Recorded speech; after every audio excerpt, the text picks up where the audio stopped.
Halo semuanya, di video kali ini Koko akan bahas 3 soal fisika yang sudah Koko tunjukin di video sebelumnya dan Koko udah minta kalian untuk coba kerjain terlebih dahulu. Sebagai tambahan, Koko juga sudah siapkan 2 soal lainnya yang akan sekalian kita bahas di video ini. Dan di video kali ini Koko fokuskan ke soal-soal teori. Kita langsung aja kerjain soal yang pertama. Di soal ini dia bilang ada suatu negatively charged oil drop. Ada sebuah oil drop ini muatannya negatif. Kemudian oil drop ini stationary. Jadi dia tidak bergerak di antara dua buah horizontal charged metal plates. The upper plate is being positive and the lower plate being negative. Jadi oil drop ini diam di antara dua buah horizontal plate. Kalau Koko ilustrasikan mungkin kurang lebih seperti ini. Plate yang atas ini positif. Plate yang bawah ini negatif. Dan oil dropnya diam di sana. Dia tidak bergerak. Sebelum Koko lanjutkan lebih jauh, Koko akan analisa sedikit kenapa oil drop ini bisa tidak bergerak. Kenapa dia bisa diam di sana? Alasannya adalah karena dia merasakan gaya listrik yang arahnya ke atas. Gaya listrik ini menyeimbangkan gaya beratnya dia. Jadi kalau kita gambar free body diagram untuk oil drop ini, ada dua gaya yang dirasakan.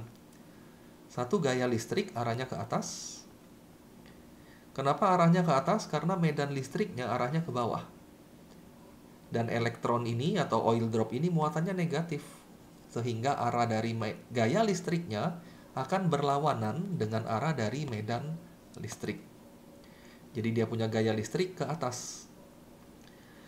Gaya listrik ini akan menyeimbangkan gaya beratnya dia. Kita kasih nama W. Nah, ketika besar dari dua gaya ini sama, maka oil drop ini akan stationary. Jadi itulah alasannya dia bisa stationary. Kita lanjut, baca soalnya lagi. Kemudian oil drop ini mendapatkan tambahan negative charge. Jadi muatan negatifnya ini ditingkatkan. In order to keep the oil drop stationary, agar oil drop ini tetap diam di sana, apa yang harus kita perbuat? Atau perubahan apa yang harus kita lakukan? Nah, sebelum kita makin jauh analisa soal ini, kita harus tahu dulu apa sih yang mempengaruhi gaya berat dan apa yang mempengaruhi gaya listrik.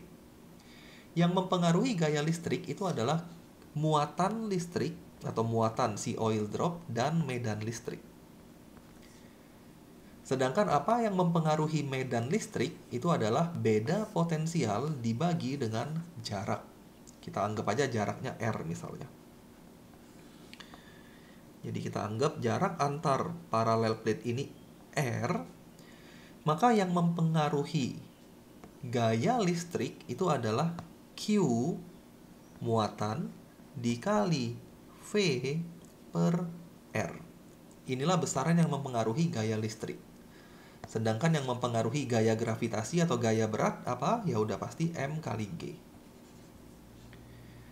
Nah, ketika soal ini bilang kita akan tingkatkan atau kita akan berikan tambahan negatively charge, dengan kata lain Q di sini pasti meningkat.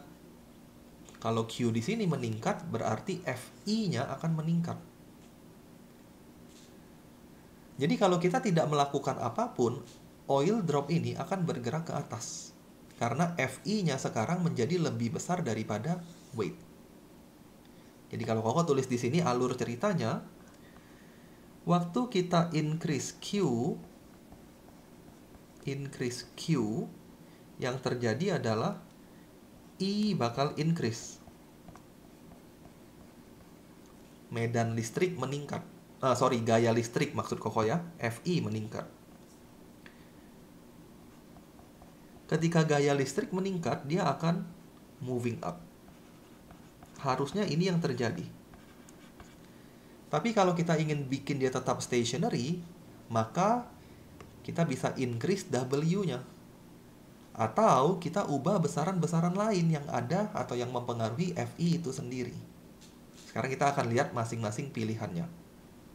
Yang pertama, move the plate closer together. Artinya R-nya kita decrease. Kalau R-nya kita kurangi, R-nya makin kecil di sini, maka Fi-nya akan makin gede lagi. Justru akan makin besar gaya listrik yang dirasakan oleh elektron ini. Kalau Koko coret-coret di sini ya, ini turun, Q naik. Ya Fi makin naik lagi. Maka itu tidak akan menyebabkan elektron ini bisa diam. Jadi pilihan yang A tidak tepat. Yang B, reverse the charges on the plate. Kita balik plate-nya.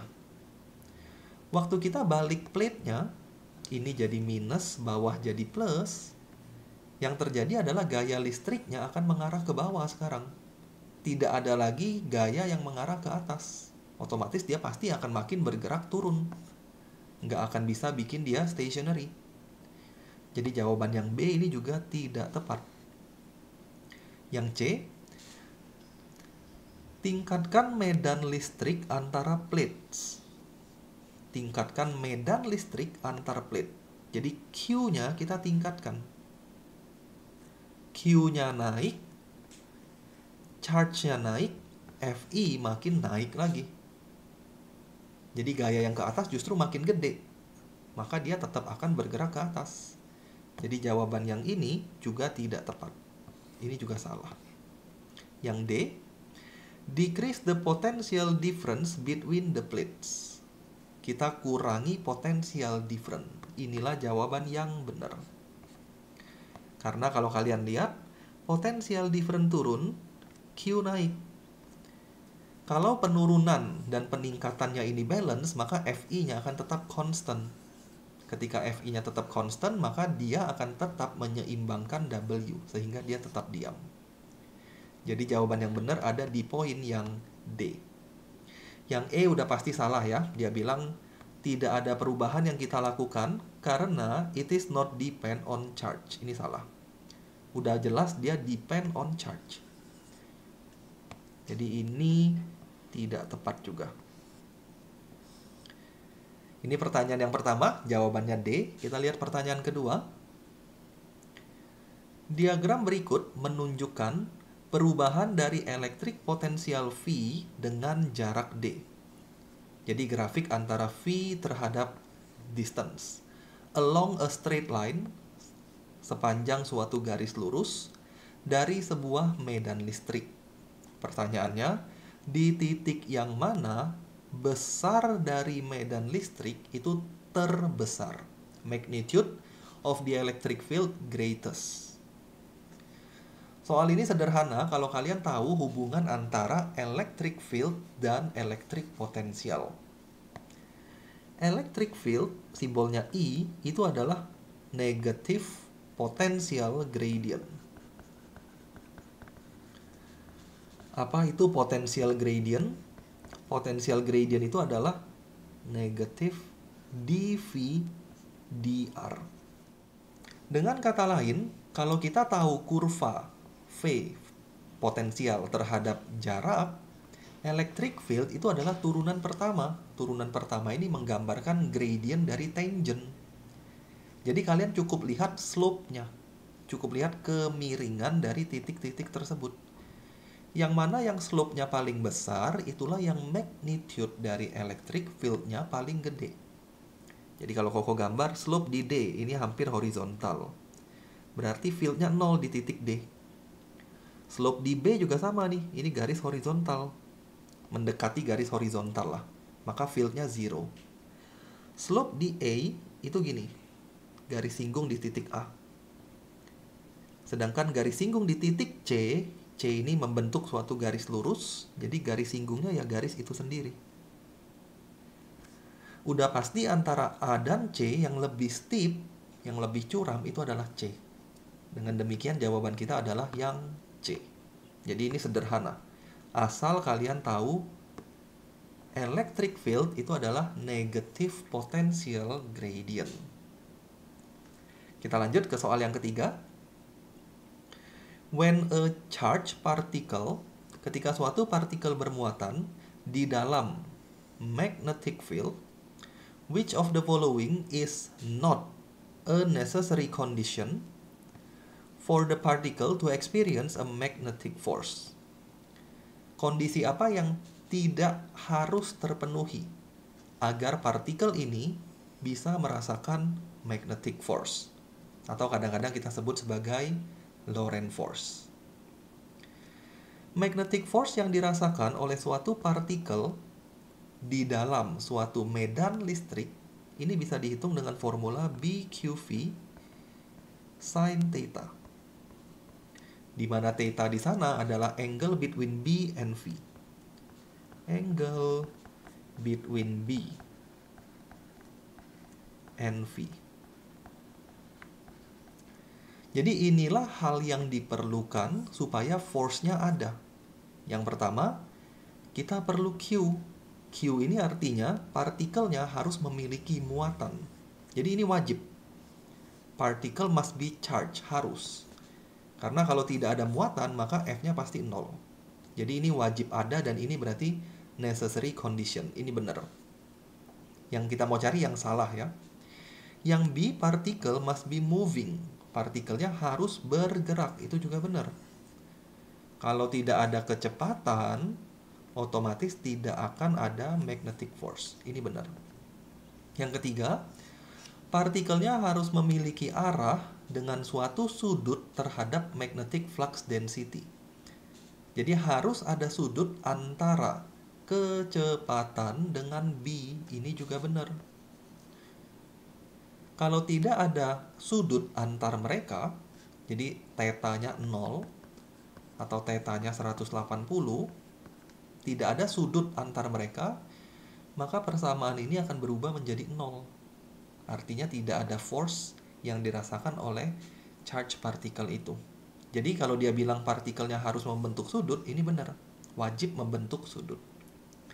Yang D, partikelnya must be accelerating, ini yang tidak harus. Jadi partikelnya tidak harus dipercepat. Partikelnya harus memiliki kecepatan, iya. Dipercepat, enggak. Asal punya kecepatan konstan aja, dia udah akan memiliki magnetic force. Jadi tidak harus dipercepat untuk merasakan magnetic force itu. Jadi jawaban yang benar yang D. Kita lanjut ke dua soal terakhir yang Koko akan bahas di video ini. Soal keempat. Sebuah elektron masanya M, muatannya E, dipercepat dari keadaan diam melalui sebuah beda potensial. Stop sampai di sana dulu. Kita akan lihat dulu hubungan apa yang kita bisa dapat dari kalimat pertama ini. Dia bilang ada elektron diam. Begitu ada beda potensial, artinya kita berikan energi listrik, elektron ini menjadi dipercepat. Dipercepat itu artinya dia jadi memiliki kecepatan. Artinya energi listrik yang kita berikan ini diubah menjadi energi kinetik. Dari situ Koko bisa tahu bahwa energi listrik is converted into kinetic energy. Energi listrik itu adalah Q times V. Kinetic energy itu adalah half mv square. V di sini voltage ya, potential difference. V di sini velocity. Q di sini charge dari elektron itu adalah E. Jadi E times V equals to half mv square. Dari sini Koko bisa tahu kecepatan akhir dari elektron ini berapa. Jadi kalau kita cari kecepatannya adalah 2eV over m. Kemudian di square root. Jadi dari kalimat pertama kita bisa mendapatkan velocity dari elektron. Nah, kemudian kita lanjut lagi. It is then deflected by a magnetic field B that is perpendicular to its velocity. Ini velocity-nya. Field-nya itu perpendicular. Berarti kalau kita lihat formula tadi di atas, BQV sin theta, theta-nya ini 90 degree. Jadi gaya yang dirasakan oleh elektron ini itu hanya BQV aja. Gaya yang dirasakan oleh elektron itu adalah B, Q-nya adalah E, V-nya adalah root. Nanti aja deh, nanti Koko baru ganti ya, karena nanti kita bisa coret persamaannya. Jadi nanti aja, ini BQV sin 90. Sin-nya 1, ini aja yang kita buang. Nah, yang jadi pertanyaan itu adalah berapakah jari-jari dari elektron trajektorinya. Jadi, berapakah jari-jari dari lintasan si elektron.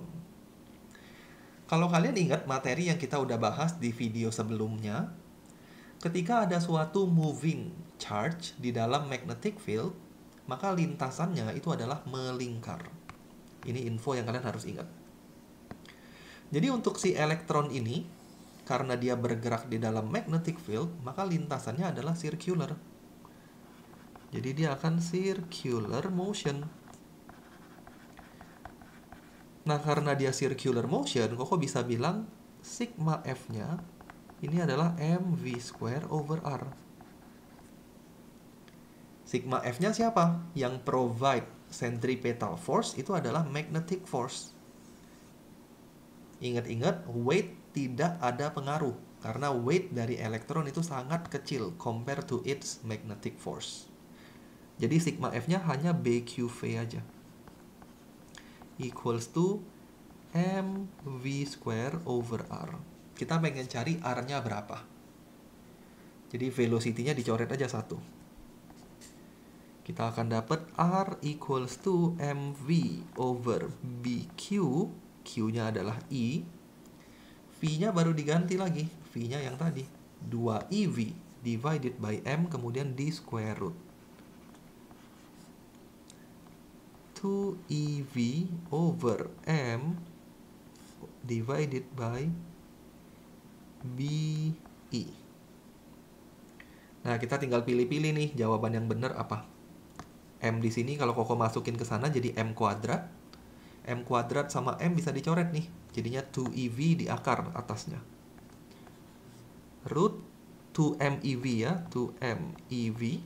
M-nya masuk jadi kuadrat dicoret 1. Divided by BE. Ini jawaban kita. 2MEV. Oh, I-nya harus digabungin juga. Jadi I di sini harus digabungin. I di sini kalau kita naikin ke atas masuk ke dalam akar jadinya E kuadrat. Jadi kalau Koko tulis di sini kita akan dapat 2 root 2MEV over E square divided by B. Coret 1, kita akan dapat root 2mv over E divided by B. Dengan kata lain, jawaban kita adalah yang A. Nah, ini pertanyaan atau jawaban dari soal keempat. Koko akan bahas satu soal lagi, yaitu soal kelima. 30 lampu dihubungkan secara seri, kemudian dihubungkan lagi dengan suatu main transformer. Kemudian dia bilang, when the supply is switched on, ketika sumber listriknya kita nyalakan, the bulbs do not work. Ternyata lampu ini mati semua, artinya tidak bekerja dengan baik. The owner uses voltmeter to test the circuit. Kemudian pemilik lampu ini menggunakan voltmeter untuk menguji rangkaiannya. Ketika voltmeternya dihubungkan di antara bohlam ke-6 atau lampu ke-6, a reading of 0 is obtained. Hasil pembacaan 0 itu dia dapatkan. Jadi ternyata voltmeternya menunjukkan 0 volt. Pertanyaannya, which of the following scenarios describe? Skenario yang mana yang tidak mungkin terjadi? Jadi dia bilang skenario yang mana yang tidak mungkin terjadi. Kalau Koko ilustrasikan persoalan ini dalam gambar, kurang lebih mungkin seperti ini. Kita punya suatu supply. Ini kita kasih nama supply. Supply ini kita hubungkan dengan transformer. Jadi ini input, ini output misalnya. Kita hubungkan dengan suatu transformer. Ini transformer. Jadi di sini ada lilitan, kemudian di sini ada lilitan. Kemudian bagian output dari transformer ini kita akan hubungkan dengan 30 buah lampu itu secara seri. Jadi di sini ada 30 lampu. 1, 2, 3, 4, 5, 6, 7, dan seterusnya. Kemudian dihubungkan lagi dengan bagian bawahnya. Nah, kurang lebih seperti ini. Itu totalnya ada 30 lampu. Kemudian kita akan gunakan voltmeter di lampu ke-6. Jadi di lampu ke-6 ini kita akan kasih voltmeter. Nah, dan ternyata voltmeternya memberikan hasil pembacaan sebesar 0 volt. Jadi voltmeter ini 0 volt. Nah, skenario yang mana yang tidak mungkin terjadi atau yang tidak mungkin? Kita akan lihat dari yang A. Yang A dia bilang, only the filament of the sixth bulb has broken. Hanya filamen yang ke-6, tempat kita pasang voltmeter, itu broken. Nah, kita akan asumsikan seandainya dia broken, seandainya dia putus, yang lainnya tidak putus nih, yang lainnya tetap berada pada kondisi baik-baik aja. Hanya yang ke-6 putus. Nah, ketika hanya yang ke-6 putus, dan dengan mengingat prinsip kerja voltmeter, voltmeter itu mengukur potensial antar dua titik. Kita kasih nama ini titik A, ini titik B. Nah, ketika lampu yang ke-6 aja yang putus, maka potensial di titik A akan sama dengan potensial di sini. Misalnya aja ya, bagian ini kita kasih 100 volt misalnya. Bagian bawah ini 0 volt. Misalnya aja seperti itu. Nah, ketika lampu yang ke-6 putus, maka titik A akan memiliki potensial sebesar 100 volt. Jadi seluruh titik di sini akan punya potensial 100 volt.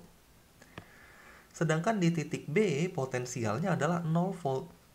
Karena titik B juga sama. Akan mengukur potensial di bagian sebelah sini. Which is 0 volt. Jadi titik B itu 0 volt. Dengan kata lain, kalau hanya lampu ke-6 yang rusak, sedangkan lampu yang lain baik-baik saja, maka voltmeter itu tidak mungkin menunjukkan angka 0 volt. Jadi seharusnya dia menunjukkan angka 100 volt. Seandainya lampu ke-6 rusak. Tapi di soal ini dia bilang menunjukkan angka 0 volt. Artinya apa? Lampu ke-6 ini tidak rusak. Jadi yang tidak mungkin dari jawaban ini adalah yang A. A not possible. Kita akan lihat pilihan lain dan Koko akan jelaskan satu persatu. Pilihan B. The fuse in the main transformer has blown. Fuse itu seperti sekring. Fuse di transformer itu rusak. Ketika fuse di transformer rusak, maka transformer ini pasti tidak akan bekerja dengan baik atau tidak bisa bekerja. Fuse itu seperti switch. Jadi ketika fuse-nya rusak, berarti switch-nya open. Ketika switch-nya open, transformer ini tidak bekerja. Ketika transformer tidak bekerja, maka di sini tidak akan ada beda potensial. Ketika nggak ada beda potensial, arus tidak akan mengalir, dan titik A ini akan memiliki potensial 0 volt.